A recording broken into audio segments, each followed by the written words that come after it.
David here with Figboot on Pens. Today I have for you not one, but two unique pens from Jonathan Brooks and his company, the Carolina Pen Company. Jonathan is based out of Aiken, South Carolina, and has really made a name for himself in the pen world. A number of years ago, he began by producing some very unique and amazing acrylics. He would sell his rod stock to other pen makers who used them for their own creations. If you own a number of custom pens from smaller manufacturers with really cool acrylics, the chances are very good that you already have some of Jonathan's handiwork in your collection. Jonathan began turning his own pens and has continued to be extremely innovative in his technique and his materials. He has really pushed the boundaries of color mixing to produce combinations and patterns really never seen before. I feel he's done some of his best work in creating stock for the Kanilea Pen Company. For example, check out this pen here called the Kilauea, named after the Hawaiian volcano that has been a little bit in the news lately. The reds and yellows and orange and blacks here of this pen really give this pen some life and do an excellent job of depicting a lava flow. But we're not here to discuss his work in acrylics. Jonathan, being the innovator that he is, has branched out over the last couple of years to include Urushi work in his arsenal. And I have two of his Urushi pens to take a look at today. I'm going to go over the parts and the features of these two pens and talk about what I care for and what I don't care for about them. I'll show some size comparisons and a writing sample. The Triangle Pen Show is this upcoming week, and during the show, if everything works out well, Jonathan has agreed to sit down with me for an interview to share a number of his Urushi pens and talk a little bit more about the creation process. So I'm not going to talk a bunch in this video about how he applies the Urushi and the techniques.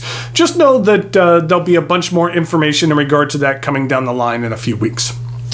The pen arrives in this box. I like the logo here. It's artwork by Matthew Morse, who's a blogger and graphic designer out of South Carolina. And then inside there is a black lacquer box with a different Matthew Morse design. And inside we have one of the pens. It's in one of these sleeves, and I believe Jonathan's wife Shay makes these sleeves. I could be mistaken, but I believe that's the case. And then here is one of the pens. This is the Charleston model. The cap and body of this pen are made of a clear acrylic, and then they're covered in a light Akatama Nuri Urushi finish. Let's start by taking a look at the end of the pen. It's tapered to a point. Then the cap angles up slightly and is clipless. There is a very slight step down to the barrel, which actually gradually tapers down to the end, where it has another tapered point to match the one on the cap. I mentioned it earlier, but this is a clear acrylic with a very light Akatama Nuri finish. So the pen is somewhat semi-transparent. If you hold it up to the light, I don't know if you could really see it here, but we'll take a look at it in a picture. You could actually see through the barrel and make out the nib inside. I kind of like that it's covertly transparent. You don't necessarily notice it right off the bat. The cap twists off to reveal this very nice number 6 14K Yovo 1.1 stub nib. Now, this is something that Jonathan has started doing that I really like. It's very expensive to have a nib stamped with your logo. It can cost in upwards of $10,000 to $15,000 to actually purchase the dies. So this makes stamping really cost prohibitive for smaller companies. Now, the alternative is to laser engrave your logo on a nib. Now, I think this looks better than a blank nib, but at times the laser engraving typically isn't my favorite look. And here's what the engraving looks like on one of his steel nibs with just the laser engraving. Now, in my opinion, this actually isn't that bad. I've seen a lot worse. But what Jonathan has done on his gold nibs is he's actually filled in the engraving with the same color treatment on the nib, and it gives it a much better look, in my opinion. And I think that that's a really good compromise for smaller manufacturers as opposed to shelling all that money for stamping dies. And then here's a look at the plastic feed. The section is ebonite, and it begins with a rather blocky raised band. And then the finish is going to be a little bit darker on this section because it is a darker ebonite that's underneath as opposed to the clear acrylic. And then the section evenly angles up to the threads, which I don't find to be sharp or uncomfortable at all. Then there is a step up to the barrel. You know, I have a tendency to grip a pen close to the end of the section, so that sections that have a prominent stop on them like this one usually work well for me. I find this pen to be comfortable in the hand, and it is rather light. The pen does post securely, but I wouldn't necessarily suggest it. The cap is very light, so it doesn't backweight the pen at all. But when it comes to Urushi pens, that I've heard recommendations that it's best not to put undue stress or pressure on the barrel or the material at all, that there's a potential to potentially damage the finish. Now, that's not coming from Jonathan in regard to this specific pen, but it's the advice that I've heard from several others in regard to Urushi pens in general. So when it comes to Urushi pens, the recommendation that is not best not to post. This is a cartridge converter pen that accepts standard international cartridges, and a converter is included.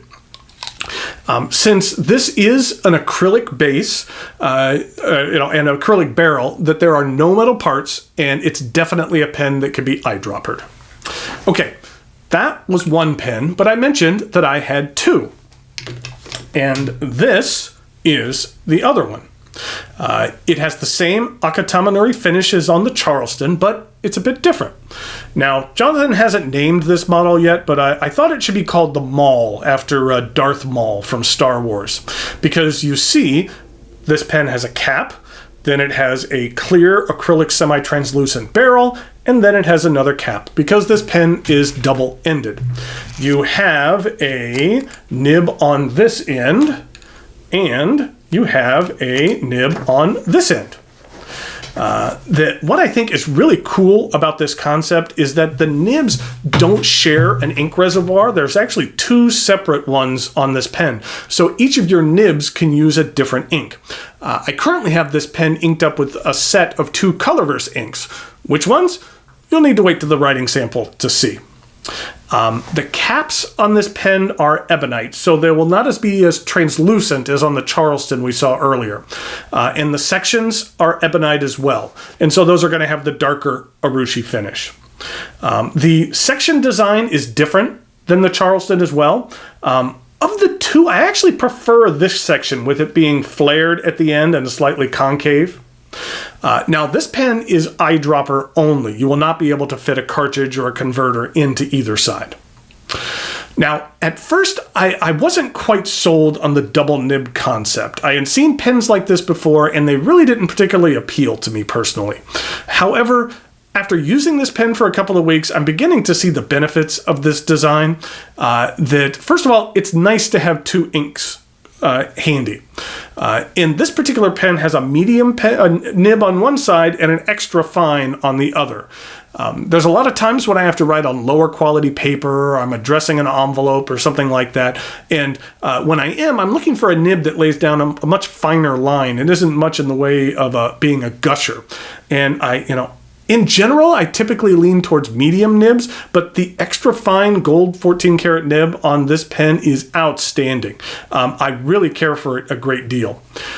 Playing around with this extra fine nib might just change my feelings about nibs of that size. Now, in regard to price, the Charleston model we looked at earlier is $650, and this double-ended pen retails for $1,000. Now, understand that you're going to pay a premium to pick up an Urushi pen, even one that's from outside of Japan. And the process to create each one of these is not quick or simple, and that's going to be built into the price. And then also keep in mind that on this double-ended pen, that price jumps up a bit because there are two gold nibs included.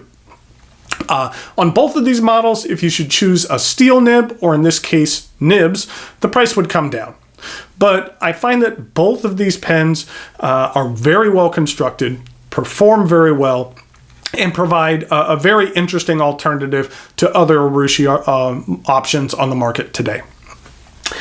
Thanks go out to Jonathan Brooks for the loan of these two pens.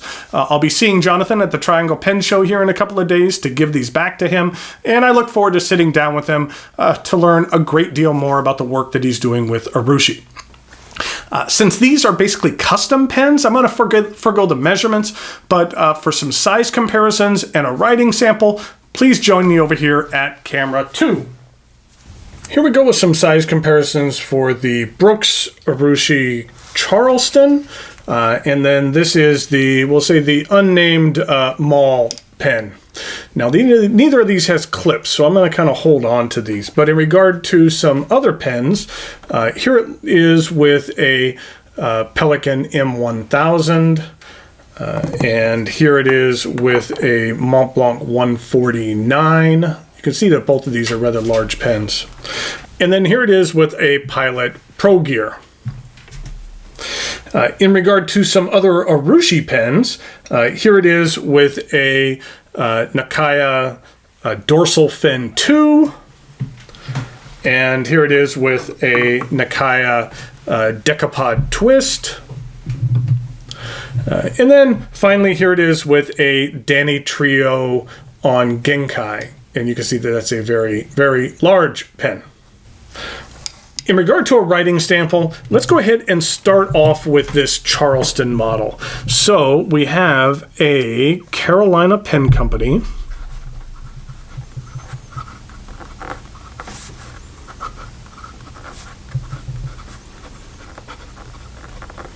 And we'll call this the Charleston. And this is a 1.1, and this is a 14-karat gold nib. And I'm really finding that I like this 1.1 a great deal. And the ink that I'm using here is Sailor. And this is the Grenade. This is what the ink looks like. It's kind of a... we'll call it a dirty red. It's just kind of like a little whiny red, so to speak, that it looks somewhat similar to something like the Levenger Pomegranate, or even something kind of like the Colorverse Dark Energy. So it's something kind of along those same families. And in regard to a writing sample,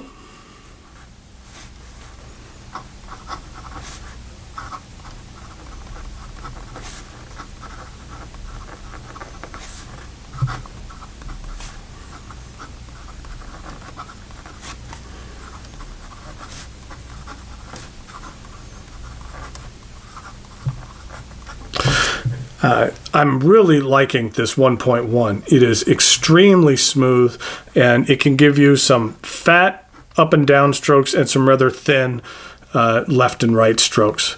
You're not going to get a ton of line variation by pressing it a lot. You don't want to do that.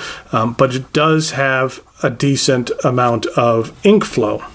And for a stub, reverse writing isn't necessarily what you want to do here, but it is possible. And in regard to some fast writing,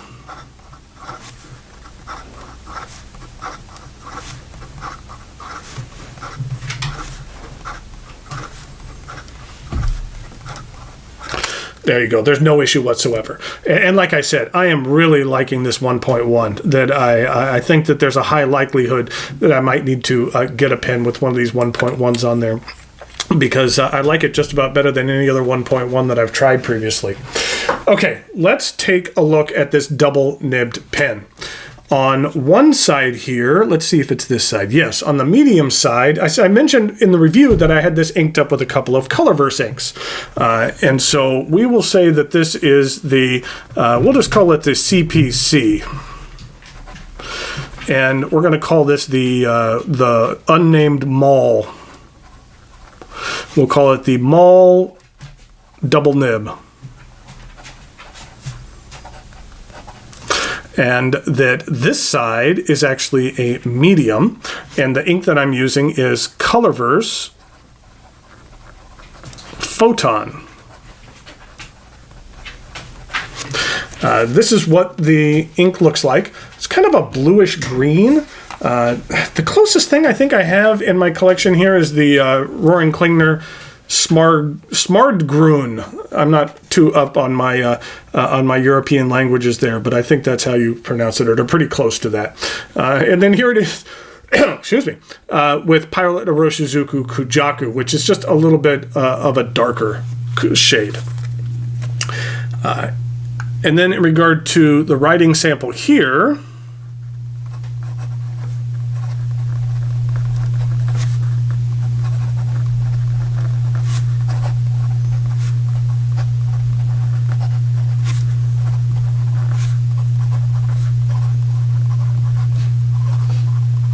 it's very pleasant. And then real quick, let's take a look at the other side, which is the extra fine. And on this extra fine side, I have the companion to the Photon, which is Colorverse Gluon. This is what the ink looks like, and I have no other inks in my collection that look close to this. It's kind of a goldish yellow, or a kind of a greenish yellow, I guess. These are the bottles. I'm sure that you've seen these before, but this is the Gluon, which comes in a really cute smaller bottle, and it is a glistening ink. You can kind of see some of the stuff up there, down here, that needs to be shaken up. And then here's the bottle for the Photon. It's an interesting set with some colors that are kind of a bit of a variety from in my collection, which I like. And then in regard to, we'll just say some fast writing here for the Colorverse Gluon.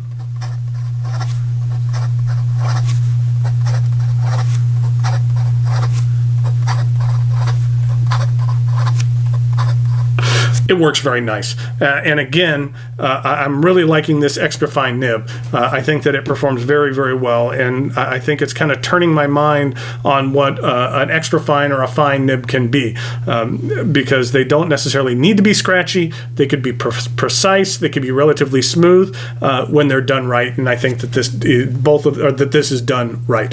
So thanks again go out to Jonathan Brooks of the Carolina Pen Company for the loaning me this pen, as well as the Charleston model. That both of these will be given back to him here in a couple of days at the Triangle Show.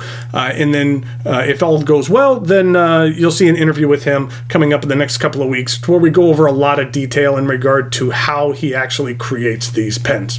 So until next time, thanks for watching, and I'll talk to you later.